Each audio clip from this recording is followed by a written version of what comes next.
Georgia's Prime Minister Irakli Kobakidze says the controversial foreign influence bill will be adopted in spite of the large protests against it. The EU, for instance, is condemning the treatment of protesters by police in Tbilisi, capital of Georgia.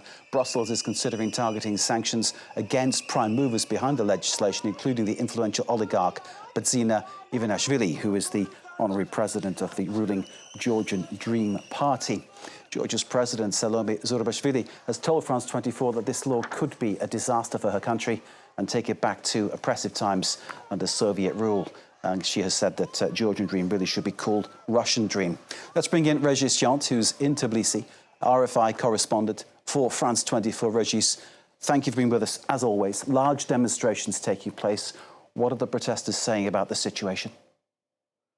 Exactly, the protest is quite big tonight. Again, probably 50,000 people, and that's quite big for a small country as Georgia. They feel quite pessimistic finally, and they feel that the law will be passed probably tomorrow, Tuesday, and they said that they want to continue. This movement is strong because since a month they are every day in the street. It went up to 80,000 people on the 1st of May, for example. So it's quite impressive. The determination is strong, but in the meantime, this movement has no real leadership, and they don't manage finally to push the government to withdraw this bill. And for example, there is just rallies every day, but they don't manage to occupy the city, to block the economy or something like this. Probably because they are afraid, also because of the model of what happened with Ukraine after 2014, certainly. But the movement is quite stuck at the moment,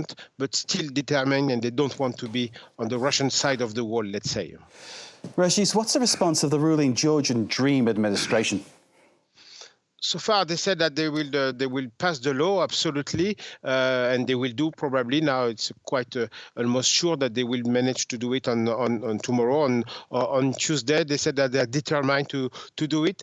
These last days, they said that they could compromise a little bit, like changing the name, but it is really very superficial. So the idea is indeed to adopt this law. And if we listen to what the oligarch Bidzina Ivanishvili, which is the true ruler of this country, said on the 29th of April, he promised to use this law to really crack down the NGO sector and the opposition, using really as a tool of repression. He promised it almost word to word.